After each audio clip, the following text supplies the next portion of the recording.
बाके बिहारी कजरारे मोटे मोटे तेरे झरना लग जाए होए होए होए झरना लग जाए हाय हाय हाय झरना लग जाए।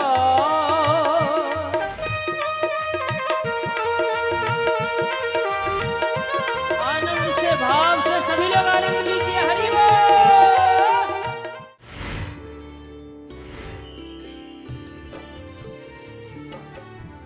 और बिना सम्मान की जीत भी किसी काम की नहीं है। जहां सम्मान बिक गया उसका क्या जीवन है, क्या जीत में क्या हार में। जीवन का मतलब हमेशा इसी परिस्थिति से जीना है। इसके बाद में उच्चैश्रवा नाम का घोड़ा निकला, बलि को दे दिया। ऐरावत हाथी निकला, इंद्र को दे दिया। कामधेनु गाय स्वर्ग में चली गई।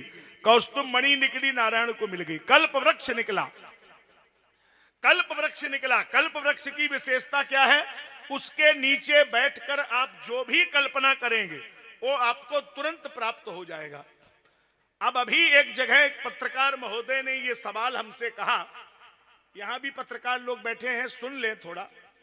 हाँ, आजकल सुनते हैं तो बड़ा अच्छा लगता है, पत्रकार लोग सुने, अगर उनके मतलब की बात हो सुने। उन्होंने ये कहा हमसे कि आचार्य जी, जब कल्प वृक्ष के नीचे बैठ करके दुनिया की कोई कल्पना कर लो मिल जाएगा, तो फिर भगवान की आराधना क्यों? क्योंकि भगवान की आराधना में कर्मकांड है, पूजन है, मंत्र है, विधान है, श्रद्धा है। लेकिन कल्प वृक्ष में तो कोई शर्त नहीं है, केवल नीचे बैठो, कल्पना करिए, तुरंत मिल जाएगा। तो कल्प वृक्ष श्रेष्ठ हुआ कि भगवान श्रेष्ठ हुए? सुनिए, जवाब दे रहा हूं, उत्तर भी सुनिए। नहीं आप लोगों से कोई कह दे तो आप कह देंगे कि कल्प वृक्ष श्रेष्ठ है, उसमें तो कुछ करना ही नहीं है, खाली कल्पना करते जाओ, कल्पना बस मिलता चला जाएगा। अच्छा सुनिए, जवाब दे रहा हूं। एक आदमी कल्प वृक्ष के नीचे लेटा है, उसके मन में कल्पना आई कि अगर यहां सुंदर पलंग पड़ा होता, कहने की देर पलंग आ गया, पलंग पर वो लेट गया। फिर उसके मन में कल्पना आई कि अगर सुंदर हवा चल रही होती, हवा चलने लगी। फिर मन में कल्पना आई कि कोई सुंदर कन्या हमारा पांव दबाती, कन्या आ गई, पांव दबाने लगी। थोड़ी देर में कल्पना आई कि अगर इस कन्या के घर के आए और हमें पीट दिया, तो ऐसा पीटा गया कि वही जानता होगा साहब। 1 मिनट नहीं लगा, वो ठीक हो गया। मतलब समझे कि नहीं? कल्प वृक्ष वही देगा जो हमारी कल्पना में होगा, और परमात्मा वही देगा जिससे हमारा कल्याण होगा। इसलिए शॉर्टकट पूजा नहीं करना चाहिए। और ये शॉर्टकट वाले जो आजकल सिखा रहे हैं, इनसे दूरी बनाइए। ये खाली दिन भर तमाशा सिखाते हैं कि उड़द की दाल लो, खोपड़ी धरो, कृपा आ जाएगी। पता नहीं क्या तमाशे सिखाने में लगे। अरे ऐसे कृपा आ जाएगी? अरे भाई, भगवान की शरण से कुछ होगा, तमाशे से नहीं होगा कि वो साहब घिस के बेलपत्री चढ़ाओ तो हो जाएगा। केवल पाखंडवाद सिखाने में लोग आजकल लगे। कोई मतलब नहीं, कहाँ जाएगा देश का भविष्य। एक तो कह रहे हैं कि समोसा खाओ तो की कृपा आ जाएगी। बताओ, कृपा का समोसा में बंद है? कौन सी कृपा है साहब कि हमने के समोसा खाया कि कृपा नहीं आई? तो बोले अशोका गार्डन में समोसा खाओ, वहीं कृपा खड़ी। कौन सी कृपा है कि हरी चटनी से खाओ? ये ऐसा हमारे देश में आजकल ट्रेंड चल गया, ये ठीक नहीं है। क्योंकि पाखंडवाद कभी भी हमारे देश को आगे नहीं ले जा सकता। ये पुराण पाखंडवाद नहीं सिखाते हैं, ये कर्मवाद सिखाते हैं। ये कृष्ण की कथा है, ये कर्मवाद का नियम है कि मेरे पिताजी जेल में पड़े रहे, हम माखन मिश्री खाते रहे, जब हम उन्हें नहीं छुड़ा सके तो तुम्हें भी दुनिया में कोई नहीं छुड़ा सकता। कर्म का फल भोग सबको भोगना पड़ेगा। ऐसे कहीं तमाशे से बचोगे? वो तो उन्होंने कहा कि कर्मण्ये बाधिकारस्तु मा फलेषु कदाचन। जीव अपना कर्म करे, फल क्या होगा ये तो उसके ऊपर छोड़िए। ये कथाओं की प्रेरणाएं हैं। ये कथाएं इतनी छोटी नहीं है कि आप कुछ भी कह देंगे तो हो जाएगा, नहीं होगा। यहां पर इस चिंतन पर फिर आइए, यहीं पर भगवान धनवंतरी अमृत का कलश लेकर के निकले। लक्ष्मी माता निकली, माला भगवान को पहनाई। धनवंतरी जी अमृत का कलश लेकर के निकले तो दैत्यों ने झपट्टा मार के छीन लिया। और वो जब झपट्टा मार के छीन लिया तो 4 जगह वो अमृत का कुंभ छलक गया। कहीं न कहीं और भी कार्यक्रम लगे होंगे ऐसा हम समझते हैं, तो हम इजाजत दे रहे हैं। कोई बात नहीं, आ जाएं, और उनको समय से जाना भी होगा। नारायण नारायण। कोई बात नहीं, राम जी की जो इच्छा, जितनी देर समय मिला उतना ठीक है।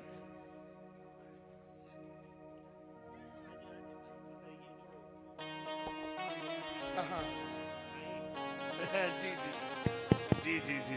भोपाल तो ऐसी नगरी है धर्म की कथा होती रहती है।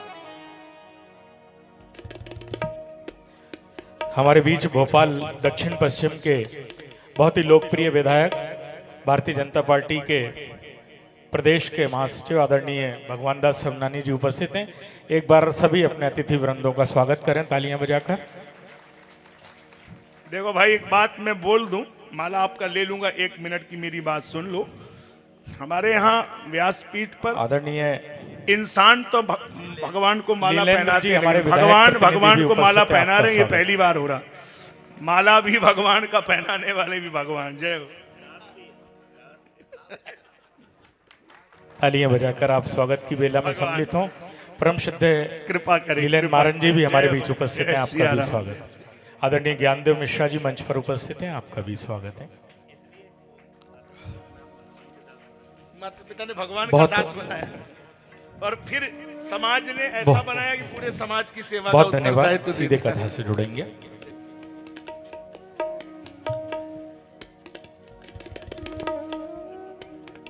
नारायण नारायण।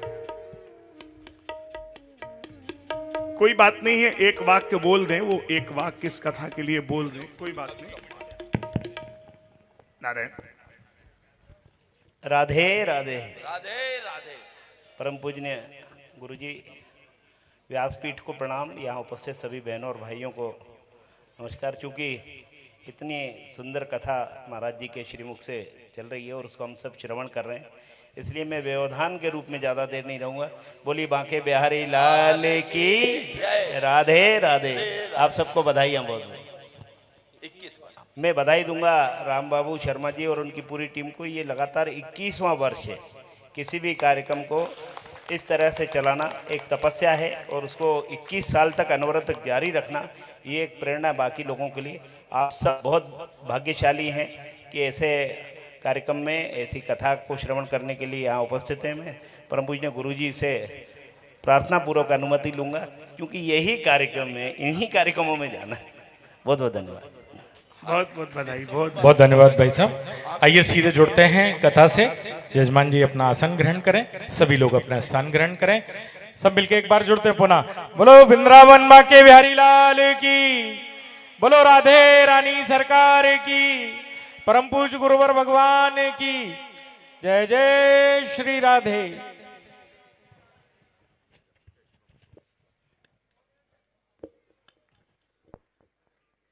राधे राधे राधे, जय जय जय श्री राधे। राधे राधे राधे, जय जय जय श्री राधे। जय राधे राधे राधे, जय जय जय श्री राधे। जय राधे राधे राधे, जय जय जय श्री राधे।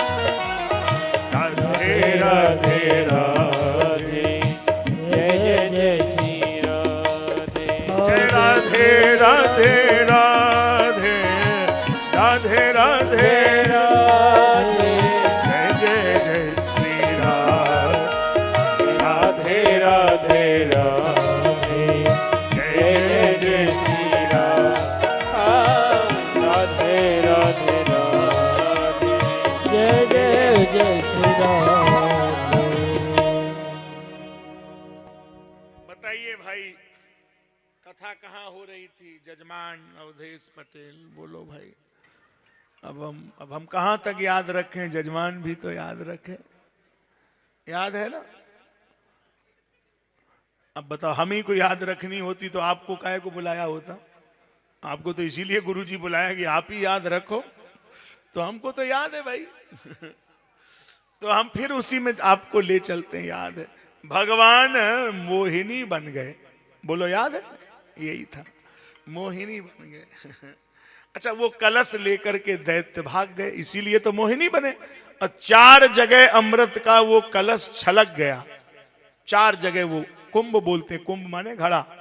4 जगह, अवंतिकापुरी उज्जैन मध्य प्रदेश, नासिक महाराष्ट्र, प्रयागराज संगम उत्तर प्रदेश और हरिद्वार उत्तराखंड।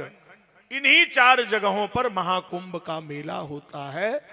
जैसा विगत 100 वर्षों में पहली बार प्रयाग में इतना बड़ा मेला लग रहा है, इसी 12 तारीख से शुरू हो रहा। 26 जनवरी को हम भी मेले में होंगे। जो लोग आना चाहें आ सकते हैं। आपको यथासंभव भोजन पानी रहने की व्यवस्था करेंगे भाई, सूचना पहले करके आइए। 26 से हम वहां रहेंगे। 2 स्नान होंगे, मौनी अमावस्या 29 का है और 3 तारीख का बसंत पंचमी है। तो दोनों स्नान का आनंद आप ले सकते हैं एक साथ। तो ये प्रयाग में कुंभ हो रहा है, बहुत बड़ा है। अब की बार विगत 100 वर्षों में पहली बार ऐसा हो रहा है, तो हम लोग उसका भी आनंद ले सकते हैं। कुंभ का इस समय प्रचार प्रसार चल ही रहा है। तो हम उस बात पर फिर आपको वहीं लौटार के लाते हैं कि यहाँ भगवान ने मोहिनी स्वरूप बनाया है, साड़ी पहनी है भगवान ने। अच्छा, कैसे लग रहे होंगे भगवान? नहीं, वो तो वैसे ही बहुत सुंदर लगते हैं। मन जाहि रांचेउ मिले सोबर, सहज सुंदर, सहज में सुंदर है। और जब भगवान ने साड़ी पहनी होगी और साड़ी पहन के फिर वो किया होगा ना, ऐसे मुंह में नहीं, वो प्लास्टर करके नहीं, ऐसे पाउडर, ऐसे मतलब आइडिया लगा रहे हैं हम, नहीं ऐसे मतलब कितने सुंदर लग रहे होंगे भगवान। और इतने प्यारे, इतने सुंदर भगवान मोहिनी बन के आ रहे हैं। और देवताओं ने मोहनी में देखा, दैत्यों ने मोहनी को देखा। भौतिकवादी पदार्थ को देखता है, अध्यात्मवादी पदार्थ में देखता है। ये अंतर है में और को। 1 मिनट सुन लो, समझा देते हैं। बोलो जल्दी से। फूल में नहीं, फूल में नहीं, मूल में देखो। मूल में देखो। अच्छा, ये फूल आपको सुंदर लग रहा है? मेरे को भी लग रहा है। देखे रहे ना, सुंदर है। अभी देखते हैं ना, सुंदर। अच्छा, अब देखना जरा गौर से। अब लग रहा है सुंदर? नहीं, अब नहीं लग रहा। क्यों? दरअसल में ये मूल से हटने के बाद फूल सुंदर नहीं रहेगा। मूल के कारण फूल सुंदर है, ना कि फूल सुंदर है। आपको क्या सुंदर लगता है? होंठ सुंदर है, कान सुंदर है, नाक सुंदर है, पैकिंग सुंदर है, आयरन है, गोल्डन है। अच्छा, अगर होंठ सुंदर है तो आदमी मर गया, होंठ निकाल के फ्रिज में रखो, देखें कितने सुंदर है। अब उसके होंठ सुंदर नहीं है, कान सुंदर नहीं है, नाक सुंदर नहीं है। पहले क्यों सुंदर लग रहा था? पहले इसलिए सुंदर था क्योंकि भीतर श्याम सुंदर है, इसीलिए बाहर की चाम सुंदर है। और भीतर का श्याम जब निकल जाएगा तो बाहर की चाम सुंदर नहीं रहेगी। तो भीतर के श्याम को जो सुंदर मानते हैं वो आध्यात्मिक लोग हैं, और बाहर की चाम को सुंदर मानते हैं ये तो भौतिकवादी लोग हैं। क्योंकि ये चाम सुंदर नहीं है, भीतर श्याम सुंदर है ना। अच्छा, मान लो जैसे कोई माता बहन भाई बहुत सुंदर है, बहुत सुंदर है, उसकी सुंदरता में अट्रैक्शन पावर है, आपकी तरफ उसकी सुंदरता अटैक करती है, तो उसको नहीं देखना चाहिए। देखने में कोई अधर्म हो जाएगा? बिल्कुल नहीं होगा। तो कैसे देखना है? जब कोई माता बहन भाई आपको बहुत सुंदर लगे तो उसको देखना और आंखों की पलकें बंद करके सोचना कि जब यह इतना सुंदर है तो इसे बनाने वाला मेरा वो कितना सुंदर होगा। एक बार उससे मिलना चाहिए। जिसकी रचना इतनी सुंदर है वो रचने वाला आर्टिस्ट कितना सुंदर होगा। एक बार उससे मिलना चाहिए। तो एक ही भगवान है और दृष्टि दोनों है। देवताओं ने मोहनी में देखा, दैत्यों ने मोहनी को देखा। दोनों की भाषा अलग है, भगवान एक ही है। अच्छा, दोनों की सुन लो आप। पहले बलि की सुनो। बलि ने क्या देखा? मोहनी को देखा। तो बलि क्या बोला? अहो रूप अहो धाम को तुम कुंज कंज पला साक्षी कुतो वा किंग चिकी ससी। हिंदी में सुनो। हिंदी में बलि कह रहा था, तुम इतनी सुंदर हो, तुम्हारो कोई है नहीं है कहा? मतलब तुम्हारो कोई वारिस नहीं है? भगवान बोले हम तो लावारिस हैं, हमारो कोई नहीं है। बलि ने कहा जैसे इतनी सुंदर हो, तुम्हारो कोई है नहीं है, तो तुम किसी को अपनो बना लो। भगवान बोले हम किन्हें बना ले, हमारो को बनता ही नहीं है। बलि बोला जैसे और कोई ना मिले तो मतलब जैसे हम ही को हो। भगवान बोले नहीं, हमारी तुम्हारी पटेगी नहीं, तुम बहुत बेईमान आदमी हो। हमारी तुम्हारी कोई नहीं पटेगी नहीं। आपको मालूम है कि हम बेईमान है, बिल्कुल मालूम है। तुमने देवताओं ने मिलके समुद्र मंथन किया और ये कलश अकेले क्यों उठा के भाग गए हैं? बेईमान आदमी हो तुम, तुम्हारे पास हम नहीं रह सकते। नहीं, जैसे कलश आपको दे दें तो रहोगे ना। भगवान ने कहा पहले कलश दो, बाद में बात करना। अमृत का भरा भराया कलश बातों में ही भगवान ने ले लिया। उसके तो दो ही अमृत हैं, सुरा और सुंदरी, तो ले लिया। अब देखो साहब, इंद्र की भाषा सुनो, आगे तो बढ़ो, यही मत उलझो, आगे भी तो सुनो। इंद्र की भाषा सुनो। इंद्र ने कहा कि प्रभु हमें यह समझ में नहीं आया कि भगवान पुल्लिंग है कि स्त्रीलिंग है। क्यों? अगर पुल्लिंग है तो भगवान पिता होना चाहिए, स्त्रीलिंग है तो माता होना चाहिए, लेकिन पता नहीं वेद ने दोनों क्यों लिख दिया। त्वमेव माता च पिता त्वमेव। जब वेद ने दोनों लिख दिया तो हमें समझ में आया कि प्रभु आज तक नहीं दर्शन हुआ, लेकिन आज हमने आपको उस रूप में भी देख लिया और समझ में आया तू ही माता तू ही पिता है, तू ही तो है राधा का श्याम। हे राम तू अंतर्यामी सबका स्वामी, तू अंतर्यामी सबका स्वामी, तेरे चरणों में चारों धाम। हे राम तो अंतर्यामी सबका स्वामी, तो अंतर्यामी सबका स्वामी, तेरे चरणों में चारों धाम। हे राम एक ही भगवान है और एक ही कलश है और एक ही लाइन में दोनों बैठे हैं। लाइन एक, बांटने वाला एक, कलश एक। और मिला क्या? देवताओं को बारुणी, देवताओं को अमृत, दैत्यों को बारुणी मदिरा।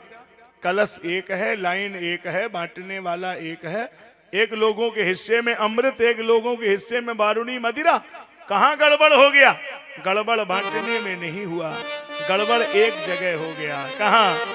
जिनकी रही भावना जैसी, जिनकी रही भावना जैसी, प्रभु मूरत देखी दिन तैसी, प्रभु मूरत देखी दिन तैसी।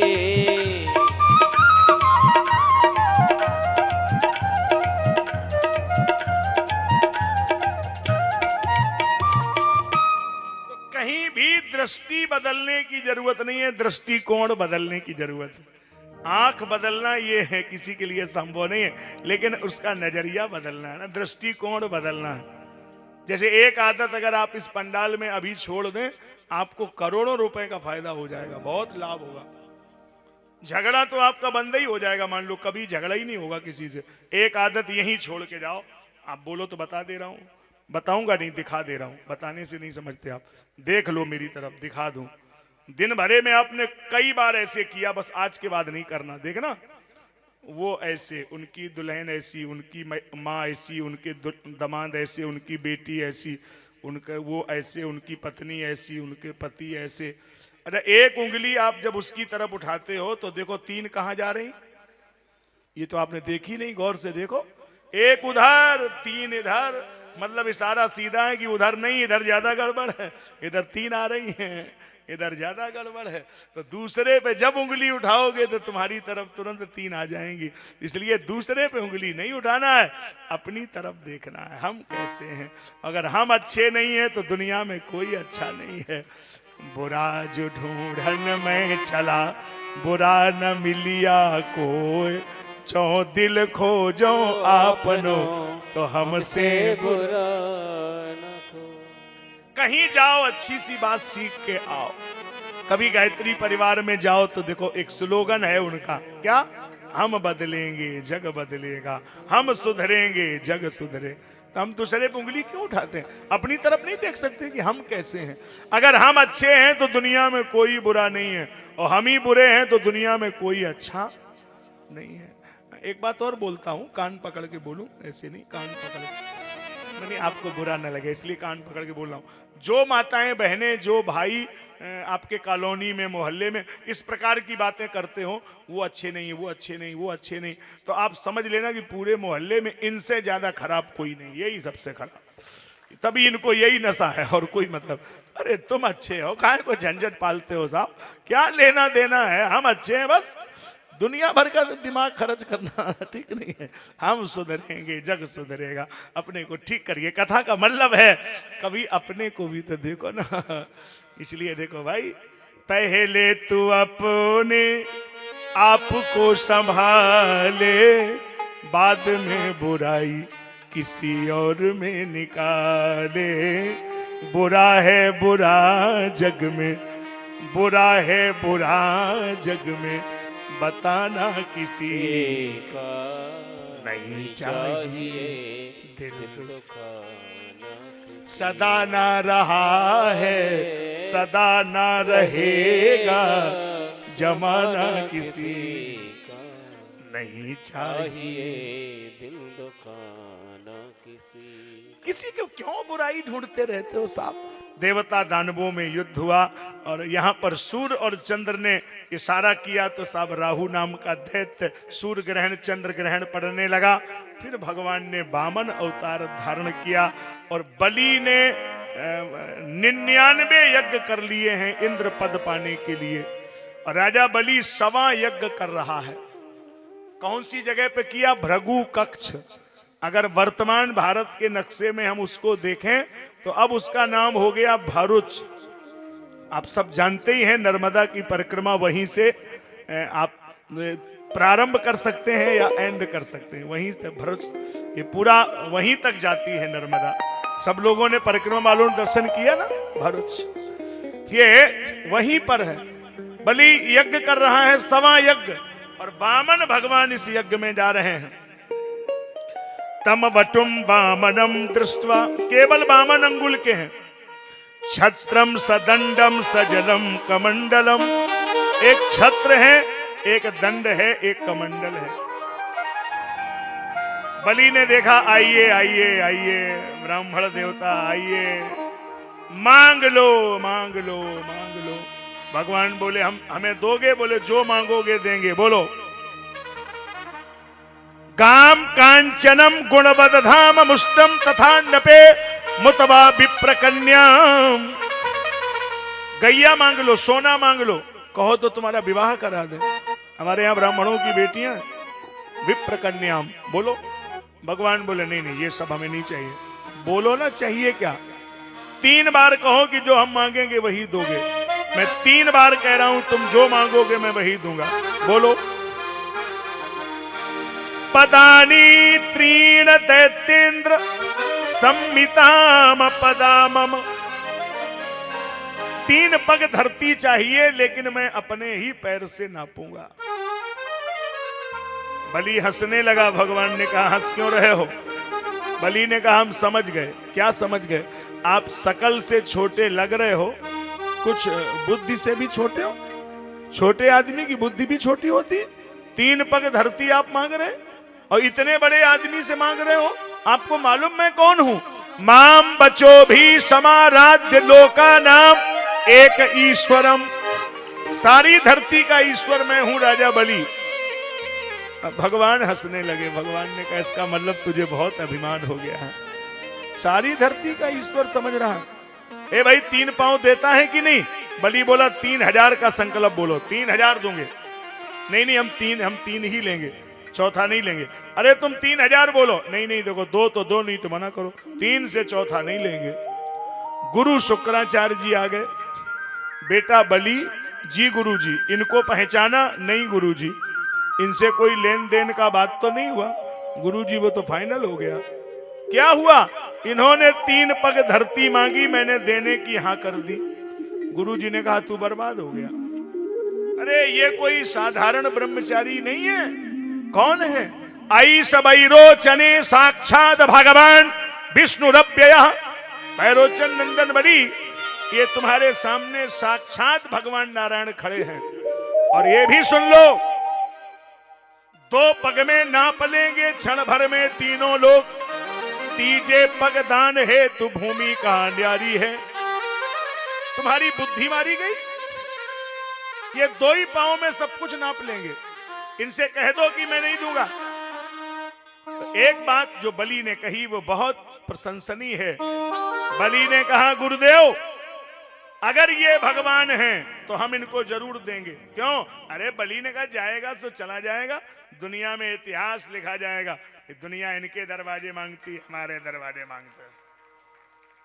वो भी कमजोर नहीं था साहब, का इतिहास लिखा जाएगा। दुनिया इनसे मांगती है, हम कहेंगे ये हमसे मांगते हैं।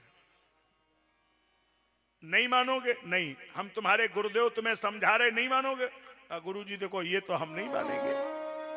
मैं तुम्हारा गुरुदेव शुक्राचार्य तुम्हें श्राप दे रहा हूं, तुम्हारी सारी लक्ष्मी चली जाए। बलि बोला आप नहीं कहोगे तब भी जा रही, उसमें बचने के चांस ही नहीं। गुरुजी नाराज। भगवान बोले ए भाई दे रहा है कि नहीं दे रहा? देना हो तो संकल्प करो, और नहीं दे तो मना कर दो। नहीं हम देंगे। बोले तो संकल्प करो। पान सुपारी लौंग इलायची फूल फल हाथों में रखो। पत्नी विंध्यावली को बुलाओ। पत्नी को बुलाया, जल डालो, और जल का जो सागर होता है ऐसे अर्घ देने वाला, उसकी नाली में गुरुजी एक आंख दबा के बैठ गए। गुरुजी ने कहा जल गिरने नहीं देंगे, नहीं तो चेला तो चला जाएगा काम से। अब जल गिरने ही नहीं दे रहे। विंध्यावली बोली गुरुजी जल गिर नहीं रहा है, हम पता नहीं क्यों नहीं गिर रहा। भगवान बोले कलश हमें ले आइए। भगवान ने एक आंख बंद की, एक कुश उठाया और ऐसे उसमें चला दिया। तो गुरुजी का एक प्लेटफार्म। इसका मतलब समझ लेना, याचक की जब बात चले तो याचक बीच परो जनी कोई। कहीं लेन देन की बात हो रही हो तुरंत पीछे हो जाओ, कभी बीच में नहीं आना चाहिए। बीच परो तो भलाई करो, और ना भलाई करो तो चुप ही भलोई। अब बीच में पढ़ो तो भली बात कह दो, नहीं तो चुप रहो। और नहीं तो देत कोई और लेत कोई, और शुक्र ने आंख ब्याजई में खोई। इनका क्या लेना देना?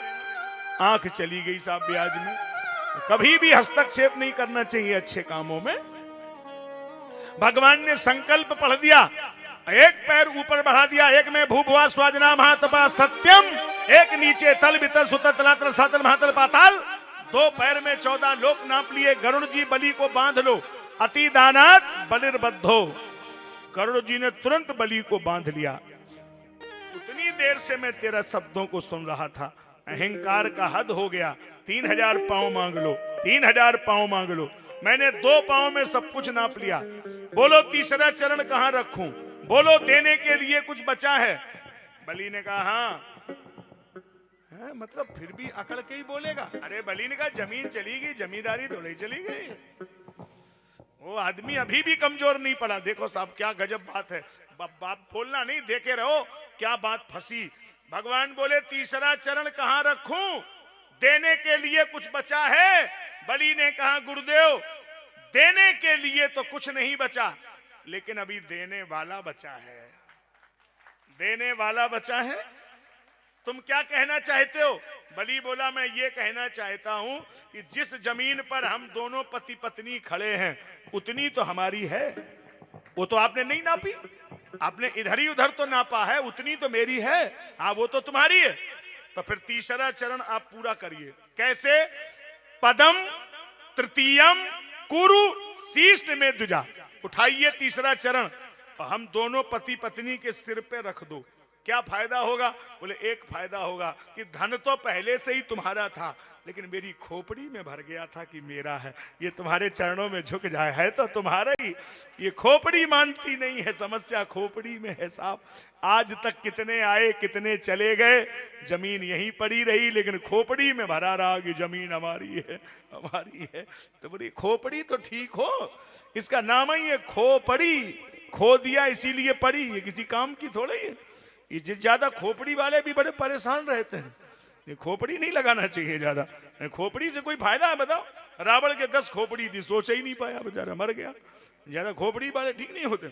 इसलिए भगवान ने बलि और विंध्यावली के सिर पे तीसरा पांव रखा और तीसरा चरण पूरा कर लिया और एक वचन दिया, जाओ राजन बलि आने वाले युगों में, आने वाले समय में, आने वाले भविष्य में जब कोई धन दान करेगा, संपत्ति दान करेगा, तो उसे दान कहा जाएगा। और जब कोई देश के लिए, राष्ट्र के लिए शरीर को निछावर करेगा तो बलिदान कह के संबोधित किया जाएगा। तुम्हारे नाम से ही वो नाम चलेगा, इसीलिए बलिदान बोला जाता है। बलिदान पहले नहीं था, बलि के बाद शुरू हुआ। प्रसन्न हो गए भगवान, राजन बलि मांग लो। बलि बोला तुम्हें कहने में तो लग नहीं रहा होगा, अरे हम कोई ऐसे आदमी है कि हम आपसे मांगेंगे। हाडिल भूमि तजी जबते तबते भू पैर धरो है नाही, चकवी ने पतिरात तजो तबते निज पतितन हेरत नाही। ऐसे ही हते गरदानी लला, काहे को आए पसारी ती बाही। चह गंगा और यमुना उल्टी बहें, तुमसे मंगन ते हम मांगत नहीं। हम मांगने वालों से मांगेंगे, हम नहीं मांगेंगे। भगवान बोले नहीं मांगोगे? बोले नहीं। अच्छा, कई लोग आदत से मजबूत होते हैं, यहां भी बैठे हैं, कई लोग बैठे हैं, उनके नाम हम नहीं ले रहे। जिंदगी हो गई भूखे रहना मंजूर, लेकिन किसी से मांगना उनको मंजूर ही नहीं, आदत नहीं। जिंदगी भर देना तो सीखा, लेकिन मांगना नहीं सीखा। और ऐसे भी कुछ लोग बैठे हैं, नाम नहीं लूंगे। एक आदमी पानी में डूब रहा और पूरे मोहल्ला भर के लोग कह रहे थे अपना हाथ हमें दो, अपना हाथ हमें दो, और नहीं दे रहा था। तब तक उसके पड़ोस वाले आगे कॉलोनी के, वो बोले हमारा हाथ लो। उसने तुरंत पकड़ लिया। बोले क्या मतलब? हम लोग कह रहे थे कि अपना हाथ दो, तो क्यों नहीं दिया? बोले आप कह रहे थे कि हाथ दो, और इस आदमी ने जिंदगी में देना पढ़ा ही नहीं, खाली लेना ही पढ़ा। तो हम इसकी मजबूरी समझते हैं कि खाली लेना ही जानता, देना इसने सीखा ही नहीं। तो कई लोग हैं उनके जीवन में देने का सिस्टम ही नहीं है, खाली मांगना ही पड़ते हैं साहब। तो देखो, मांगना अकेला ठीक नहीं है, कभी देना भी तो सीखो। मांगते ही रहते हो तो कैसे काम चलेगा? देना भी जीवन का कभी अंग बने, तब बात बनेगी। ऐसे नहीं कि खाली मांगते ही रहते हो। तो कहा हम हमारे मांगेंगे नहीं, ये तो विषय है ही नहीं। अब वो वहां तो देना सीखा ही नहीं है।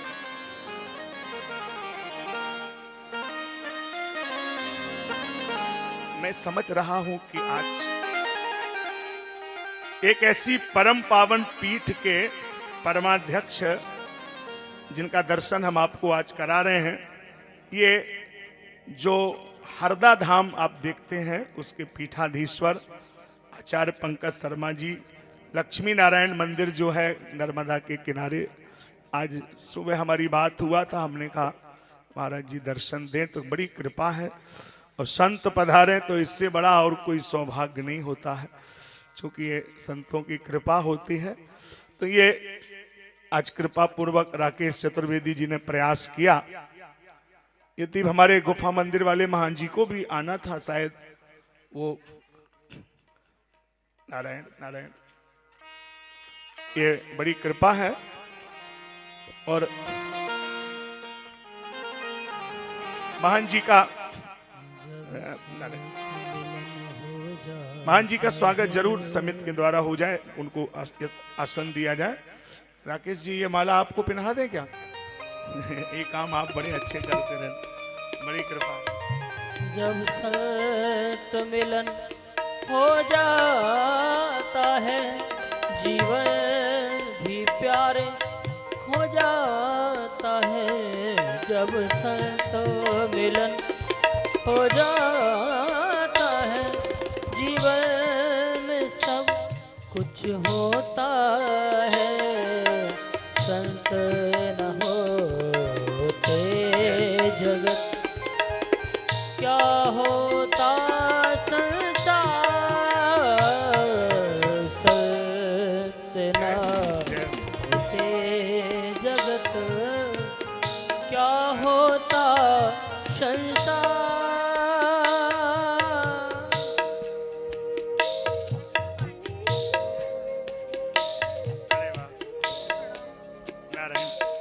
लक्ष्मी पांडे के भी दर्शन हो गए, बहुत बढ़िया। हाँ, मैं पहचान लिया, पूर्व मंत्री माननीय पीसी शर्मा जी भी हमारे बीच दर्शन दे रहे हैं। ये बड़ी कृपा है, आज सभी लोग दर्शन दे ही रहे हैं। सबको बहुत बहुत आदर भाव, व्यासपीठ से बहुत आदर कि आप सब पधारे। ये हमारे अपने आत्मी माननीय पीसी शर्मा जी, आप सब देख ही रहे हैं, विधायक मंत्री। संत मिलन हरि कथा, तुलसी दुर्लभ दो। संत मिलन हरि कथा, तुलसी दुर्लभ दो।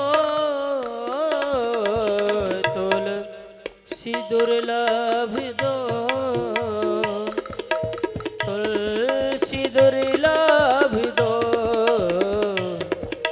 श्री राम जय जय राम, श्री राम जय जय राम, श्री राम जय जय राम, श्री राम जय राम, जय जय राम, जय जय राम, जय जय राम।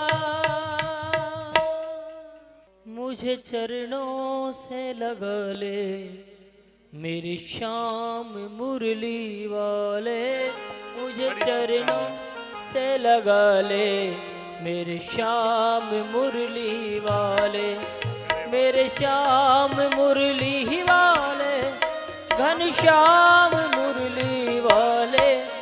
मुझे चरणों से लगा ले मेरे श्याम मुरली वाले, मुझे चरणों से लगा ले मेरे श्याम मुरली वाले।